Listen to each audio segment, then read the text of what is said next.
بسم اللہ الرحمن الرحیم۔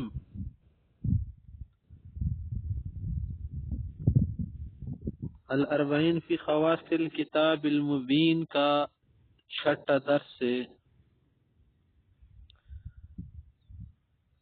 حدیث نمبر 5۔ یاسی قال اخبرنی الشیخ محمد احمد بن محمد التنبکتی المکی۔ یاسی سند چل رہی ہے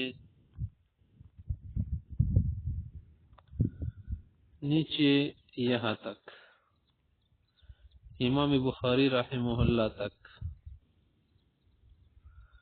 وہ فرماتے قال حدثنا آدم، یہ حدیث ہمیں آدم نے بیان کی ہے۔ وہ کہتے قال حدثنا ابن ابی ذئب قال حدثنا سعید المقبوری عن ابی ہریرہ رضی اللہ تعالی عنہ قال، ابو ہریرہ رضی اللہ عنہ فرماتے ہیں قال رسول اللہ صلی اللہ علیہ وسلم، آپ صلی اللہ علیہ وسلم نے فرمایا ام القرآن، قرآن کریم کی بنیادی صورت جو ہے، ہی السبع المثانی، وہ 7 آیات ہے جو بار بار نماز میں دہرائی جاتی ہیں۔ والقرآن العظیم، وہ قرآن عظیم ہے۔ ام القرآن کس کو کہتے؟ اساس القرآن، بیس کو کہتے۔ بیس کسی چیز کی جو بیس ہوتی ہے نا، یا ابتدائیہ ہوتا ہے، فاتحہ شریف ہے۔ فاتحہ شریف کو ام القرآن بھی کہتے ہیں، اساس القرآن بھی کہتے ہیں، فاتحہ بھی کہتے ہیں۔ کسی قرآن کریم کی ابتدا اور افتتاح ہوا ہے، ام القرآن ہے۔ ام القرآن کا کیا معنی ہے؟ بنیاد۔ کسی بھی چیز کے لیے جب آپ ام کا لفظ استعمال کر رہے، اس سے مراد ہوتی ہے بنیاد، ابتدا، اساس۔ ام میں سے تو ماں کو کہتے ہیں نا، ماں جو ہے کسی چیز کے لیے بنیاد ہوتی ہے، اس سے جو ہے پھر آگے وہ اس کی فرع شمار ہوتی ہیں۔ یہاں پر مراد کیا ہے؟ سنگ بنیاد، جسے ہم لوگ کہتے سنگ بنیاد کہتے ہیں۔ تو فاتحہ شریف جو ہے نا، یہ قرآن کریم کی ایک اساسی صورت ہے۔ اس سے اللہ تعالیٰ نے قرآن کریم کا ابتدا فرمایا ہے۔ اس میں اللہ تعالیٰ کی انتہائی تعریف بیان کی گئی ہے، یعنی تعریف کی جو انتہا ہے نا وہ اس صورت کے اندر ہے۔ اور الحمد پہلے ہی لفظ سے ثنا و صفت جو ہے شروع کی گئی ہے، الحمدللہ رب العالمین۔ تمام تر تعریفیں، تمام تعریفیں، دنیا کی ہر تعریف، ہر بلائی، ہر اچائی اور جنسی تعریف، افرادی تعریف، ہر معہود ذہنی یا معہود خارجی تعریف، تمام قسم کی تعریفیں اس اللہ کے لیے ہے، رب العالمین، کائنات کے جو پالنے والے ہیں، اس کائنات کے جو رکھوالے ہیں، وہ کون ہے؟ اللہ تعالیٰ ہے، کوئی اور نہیں ہے۔ تو اس سے بڑھ کر تعریف کہاں ہو سکتی ہے؟ اس کو کیا کہتے ہیں؟ ام القرآن کہتے ہیں۔ السبع، 7 کو کہتے ہیں، مانا 7 آیات ہیں، المثانی، جو بار بار دہرائی جاتی ہیں۔ مانا نماز میں کوئی اور صورت جو ہے آپ پڑھ لے، یا کسی مختلف صورت کو آپ پڑھ لو تو پڑھ ہی لیں گے، لیکن الحمد جو ہے نا یہ ہر رکعت میں آپ پڑھیں گے۔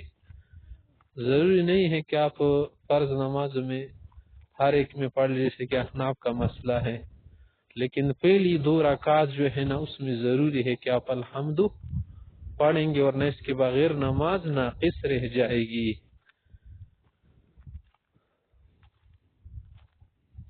والقرآن العظیم، اور یہ قرآن عظیم ہے۔ یہ معنی بھی ہے کہ یہ قرآن عظیم ہے، کیونکہ قرآن کریم کی ہر آیت کو آپ بول سکتے کہ یہ کامل آیت ہے، اور یہ قرآن کریم ہے، اللہ تعالیٰ کی آیت ہے، اللہ تعالیٰ کا کلام ہے۔ یہی مطلب ہے کہ وہ 7 آیات ہے اور قرآن عظیم ہے۔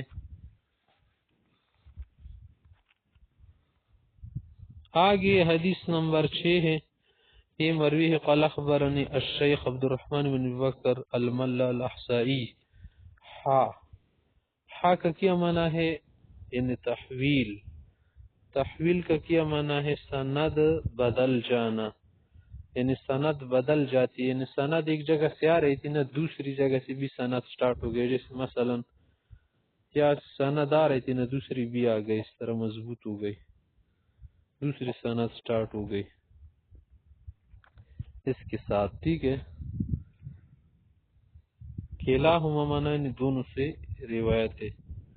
یعنی یہاں پر دیکھیے آپ، ایک تو احصائی کہا، دوسری جگہ پر افادانی ہے، دیکھیں دونوں کو جمع کیا کلاہما. ٹھیک ہے، دو سند ہو گئی، تحویل ہو گئی، سند بدل گئی، دوسرے طریق سے آنے لگی. طریق منا دوسرا راستہ، دوسری جگہ سے بھی سند مل گئی. اس طرح سے نیچے یہ سند ہے پوری. آگے جو ہے یہ سند کہاں تک جا رہی؟ امام مسلم رحم اللہ تک. ٹھیک ہے، ایک صحیح بخاری ہے نا اور ایک صحیح مسلم ہے. عن الامام مسلم بن الحجاج النساپوری قالوا، آگے کہتے ہیں، آگے یہ روایت ہے کہاں تک؟ سعید بن جبیر تک ہے. سعید بن جبیر رحم اللہ جو بڑے تابعی ہیں. عن ابن عباس رضی اللہ تعالی عنہ قال، ابن عباس سے روایت ہے، بینما جبریل علیہ السلام قاعد عند النبی صلی اللہ علیہ وسلم، اس اثناء میں کہ جبریل علیہ السلام آپ صلی اللہ علیہ وسلم کے پاس تشریف فرما تھے. بینما منا یعنی اسی اثناء میں، اسی وقت، اس ٹائم کہ جبریل علیہ السلام بیٹھے ہوئے تھے. قاعد منا تشریف فرما، بیٹھے ہوئے تھے آپ علیہ السلام کے پاس. عند منا پاس. سمع نقیضا، سنی ایک آواز.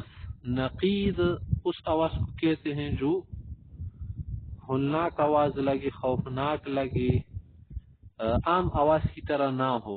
سمع نقیضا من فوقہ، اوپر سے آواز سنی، کڑکڑاہٹ جس کو آپ بول سکتے، گرج کی طرح جو آواز ہوتی ہے، کڑکڑاہٹ کی جو آواز ہوتی ہے. فرفع رأسہ، سر اٹھائے اوپر کی طرف. فقال، فرمایا، ھذا باب من السماء، یہ ایک دروازہ ہے آسمان کا. فتح اليوم، جو آج کھولا گیا. ایک ایسا دروازہ ہے جو آج کھولا گیا آسمان کا. لم یفتح قط الا اليوم، نہیں کھولا گیا تھا یہ دروازہ کبھی بھی، الا اليوم، صرف آج کھولا گیا. یعنی ایک ایسا دروازہ ہے آسمان کا، اس کی آواز ہے، جس دروازہ کھولنے سے آواز پیدا ہو جاتی ہے. ایک ایسا دروازہ ہے جو آج ہی کھولا گیا. فنزل منہ ملک، اس سے ایک فرشتہ نیچے آیا. فنزل منہ ملک، اس سے ایک فرشتہ نکل آیا، اتر آیا. فقال، کہا، ھذا ملک نزل الی الارض، ایک ایسا فرشتہ ہے جو زمین کی طرف آیا ہے. ھذا ملک، ایک ایسا فرشتہ ہے، نزل الی الارض، زمین کی طرف اتر آیا، نیچے آیا. پھر آگے کیا کہتے کہ لم ینزل قط الا اليوم، صرف آج ہی اترا ہے، پہلے یہ فرشتہ کبھی نہیں آیا تھا. فسلم، یہ آپ کو سلام کر رہے ہیں، یعنی جبریل علیہ السلام آپ علیہ السلام سے فرما رہے کہ دیکھیے ایک فرشتہ ہے آسمان سے نیچے، آج اس کے لیے خصوصی دروازہ کھولا گیا، پہلے نہیں کھولا گیا تھا. فسلم، آپ کو سلام کر رہے ہیں، یعنی سلام کیا اس نے. وقال، اور ساتھ میں کہہ رہے ہیں کہ ابشر بنورین، ابشر بنورین، کہ دو نور آپ کو دی گئے ہیں، اس کی خوشخبری سنیے، خوش ہو جائیے. اوتیتہما، یہ دو نور جو ہے آپ کو دی گئے ہیں. اوتیتہما لم یؤتہما نبی قبلک، آپ سے پہلے کسی نبی کو یہ دو روشنیاں، دو لائٹس نہیں دیے گئے تھے. ابشر بنورین، خوش ہو جائیے دو نوروں سے، یعنی دو نور آپ کو مل گئے، اس سے خوش ہو جائے. اوتیتہما، جو آپ کو دیے گئے، اوتیت مانا یعنی دیے گئے. لم یؤتہما، یہ دو نور نہیں دیے گئے تھے نبی، ان کسی نبی کو قبلک، آپ سے پہلے. دو نور کون سے ہے؟ فاتحۃ الکتاب، ایک قرآن کریم کی ابتدائی سورت جس کو ہم فاتحہ کہتے ہیں.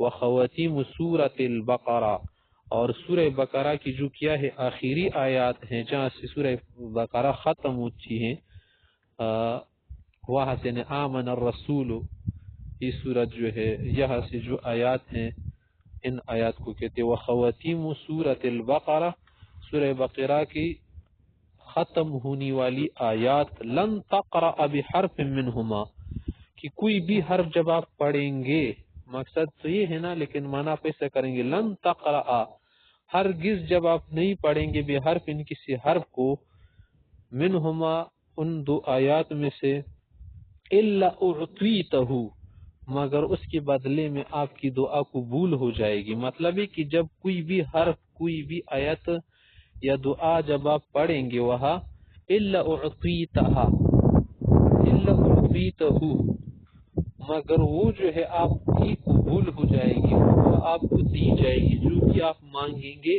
آپ کو دیا جائے گا۔ اعطیتہما یا اعطیتہ، آپ کو دیا جائے گا۔